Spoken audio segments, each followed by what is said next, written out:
What is up, YouTube? This is Danny's Reef Tank. Today coming with you a unboxing of an innovative marine fusion Nano 10. Sometimes it's called the Nuvo 10-gallon aquarium from Innovative Marine. Really excited to be setting this up today. Just got this, ordered it from Marine Depot. They had a little custom kit kind of deal where you got all sorts of stuff. For example, you get the mesh netting that is very important. You won't have any fish jumping. Little tabs that hold up the netting. It also even comes with the custom caddy. It still includes the stock, which is great when you're first setting up to really clean it up. But afterwards, you're probably going to need to go with the custom caddy because you can just put filter floss in there. It's going to save you a lot of money over time and allows you to really stack it up with things such as ChemiPure, which is what I plan on running for this tank. Using ChemiPure Blue Nano, so this tank will take two of them. They do about 5 gallons per packet. I will end up putting them in the second chamber once I switch over to the custom caddy, but for the meantime they will just be in the very bottom of the middle back chamber. Using some Caribbean Sea here. These are some larger 10-pound bags. However, for this tank you really only need about probably 7, maybe 6 pounds of sand. But I went ahead and did a little bit thicker sand band. I may remove some of this later. Has a lot of space back there if you wanted to add a little nano skimmer or something like that. The tank comes with the little booklet that I had there, just some safety tips. You are going to need to get a heater. You're going to need to do some kind of lighting. I have an LED AI Prime up here for temporary use. Not a big fan of the Prime, so I will be getting rid of it, waiting for the release of the A80 by Kessel. But in the meantime, it will get the job done. It's just very, very loud light. So as you can see here, this is how I go about setting up a tank as far as getting it ready to put fish in and everything like that. First, you need to put your sand in. Now, be careful with the sand simply because of the fact it can scratch your glass if you're not careful.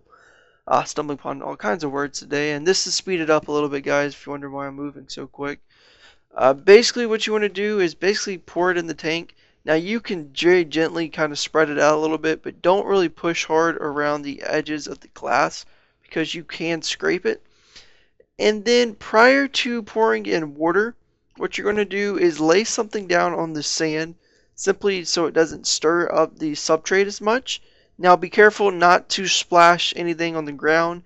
And also, as always, when you're pouring water, a good safety tip, in my opinion, is to lay towels all over your power outlets and everything around the tank. Occasionally, because a few little droplets will fly out, as you'll see me do at some point in this video. I make the mistake of basically repouring, going in with too much pressure, and it splashes the side of the wall and what could have been one of the power cords down there. But because I had it all prepped up with towels, the few little droplets that went down there did no harm, no foul. So definitely always have a towel ready when you're setting up a tank. Now this tank, I'm doing a quick setup. Generally speaking, you would let the sand and water settle for at least a week, maybe 2 weeks prior to even considering adding a cleanup crew or fish or anything like that. Because you got to really look at the nitrogen cycle. If you're not familiar with that, if you're new, definitely spend some time, look into it, read it up, because you don't want to rush anything. This is a really big thing in hobby. Patience. As you progress, you can kind of cheat the system a little bit. Kind of what I'm going to be doing here. I'm kind of speed rushing this tank. Had 3 baby clowns with 2 older clowns in my 90 gallon. This was the one that kind of got obsolete and was being bullied. It was constantly getting nipped at. Finally caught him at nighttime, which is a good trick if you ever have to catch fish. And so he kind of got rashed in here. He's been in the refugium for a while. I don't like keeping him down there because I think it's more of a low oxygen refugium. But he's going to go in here, and this is kind of a rush setup. Going to go ahead and throw some live rock from my original tank, some Chaeto, and some red dragon's breath macroalgae. It has a lot of pods and a lot of life in here to help kind of seed this tank, get it all going, and even dumped a little bit of some of the substrate in there that I had from my tank just to really get the bacteria going, getting everything like that.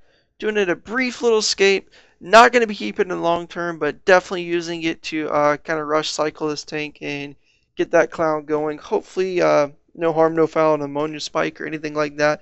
But definitely we'll be monitoring if he does need to go back to the refugium for the day. So I hope you enjoyed this video so far, guys. I'm going to do a close-up of it in 24 hours later. coming up in a second. Really cool tip, guys. A good towel to wipe your glass off and not scratch it. If you go to like Target or Walmart, the auto section, those little microfiber towels usually about $5. Very good. Has a good side to get all the water up and then a good side to polish it up if you need to. Just a good little tip whenever you're setting up a tank. Make sure you have a heater, by the way, guys. I'm running my heater about 78 degrees. And then other than that, right now I'm using the filter floss from the default, basically sock. And then 2 bags of Chemi Pure, heater, and the return pump. No plans to add any additional flow in this tank. I'm going to keep it kind of low flow, low maintenance. And just monitor the top offs with my own Rodi water, RODI. And there you can have it, guys. He's happy as all can be. He's been eating. It's cleaned up really nicely just in 24 hours alone. It's simply due to I didn't let the substrate stir up. That's the key to keeping a clouded tank early on. Don't let the substrate stir up. The moment you do that, you're going to be sitting at least a solid 24 before it clears up. If not, even longer than that, depending what kind of filtration and everything you're running.